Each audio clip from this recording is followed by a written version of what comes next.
President Donald Trump slammed Ukrainian President Volodymyr Zelenskyy on Monday for suggesting that the end of Russia's war against Ukraine likely is still very, very far away.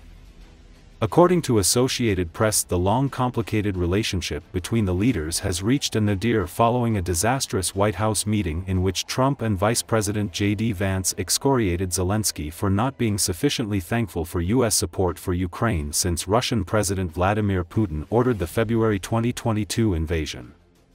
This is the worst statement that could have been made by Zelensky, and America will not put up with it for much longer. Trump said in a post on his Truth Social platform about the comments Zelensky made late Sunday while speaking to reporters in London. Trump took issue with Zelensky suggesting it would take time to come to an agreement to end the war. The Ukrainian leader also tried to offer a positive take on the U.S. Ukraine relationship.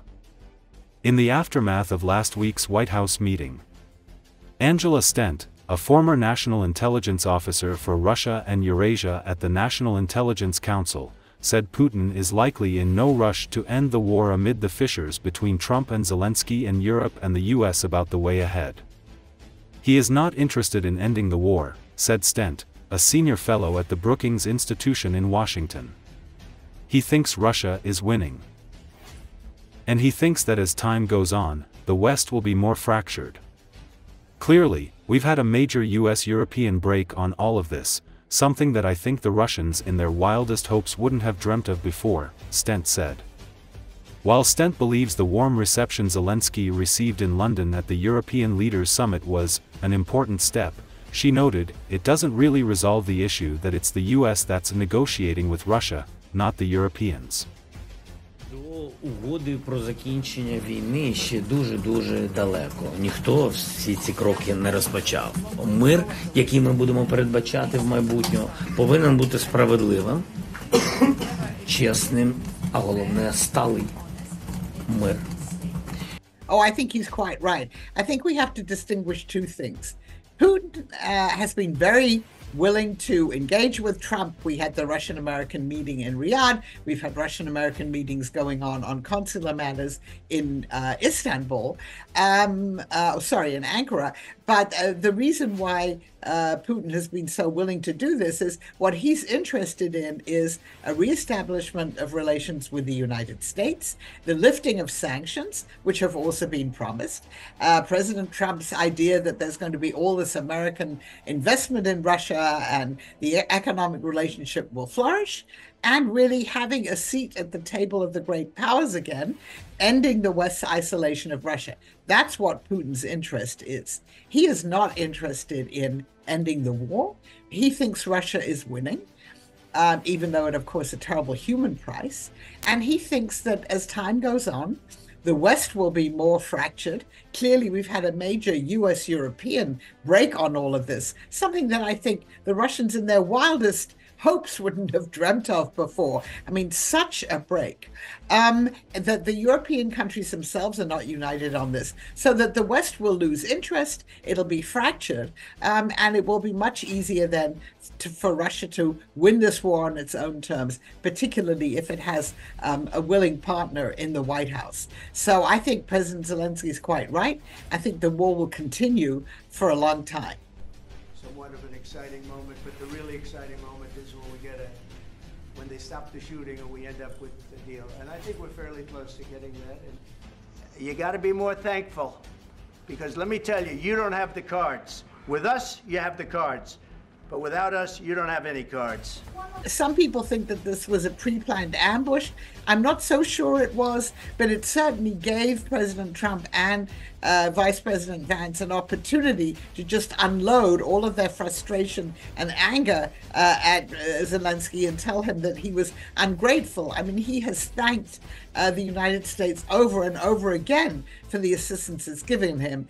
But I think he also, he's in a very difficult position.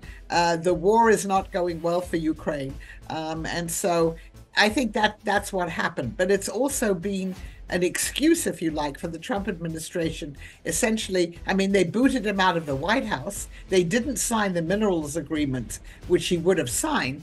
but I think it's an excuse for them to say, we're not going to, talk to you anymore, do business with you, and we're going to go on and plan our negotiations with Russia.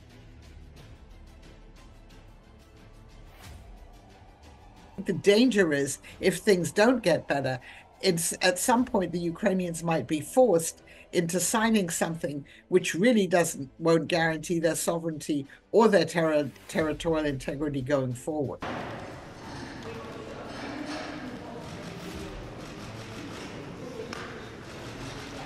And I think the Europeans now understand that this is the beginning, probably, of the U.S. exit from Europe. I think it was an important step, given what happened to Zelensky in Washington, that they welcomed him in Great Britain. He even got an audience with King Charles, that they said they support him, that they were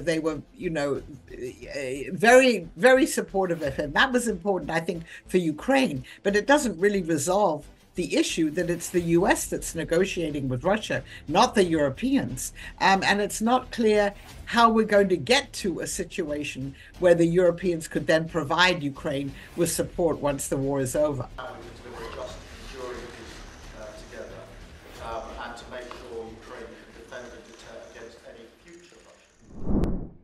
NATO Secretary General Mark Rutte said on Sunday more European countries had expressed their willingness to play a role in securing Ukraine under a potential peace agreement to end Russia's war. According to Associated Press, Rutte spoke after attending a summit of European leaders, joined by Canada and Turkey, in London, called by UK Prime Minister Keir Starmer. It came 2 days after U.S. backing of Ukraine appeared in jeopardy when President Donald Trump lashed out at Ukrainian President Volodymyr Zelensky at the White House. After both the UK and France have publicly expressed willingness to be involved in any potential peacekeeping activity, Rutte told reporters others were willing to be part of any initiative. Starmer has said any such plan would require strong U.S. backing, and Rutte said these discussions with Washington were ongoing. Trump has not committed to providing U.S. security guarantees to Kyiv, something Zelensky has argued is necessary, and maintained that Europe would need to provide peacekeeping troops. Russia has said it will not accept any agreement which includes the presence of NATO troops deployed to Ukraine. What we also see is European countries really ramping up to help with security guarantees for the moment when a peace deal would be struck. Obviously there is no deal yet, there is no ceasefire yet, but we have to prepare for that moment and making sure that European countries are willing to help out with these security guarantees, and here I really saw quite a number of countries at this table. Of course the initiative being taken by the United Kingdom and France, but others wanting to help you. But of course this discussion is at this moment taking place. You saw Keir Starmer this morning at the BBC in an interview. That discussion is going on, and the Americans rightly say, well, first we need a peace deal before there is a deal, a peace which has to be kept. I understand that. But at the same time we have in parallel to make sure that when a deal arises and is struck, that we stand ready, and Europe will play a big role here to make sure that that deal, that peace can be maintained. I've spoken many times with President Trump. He's a good friend.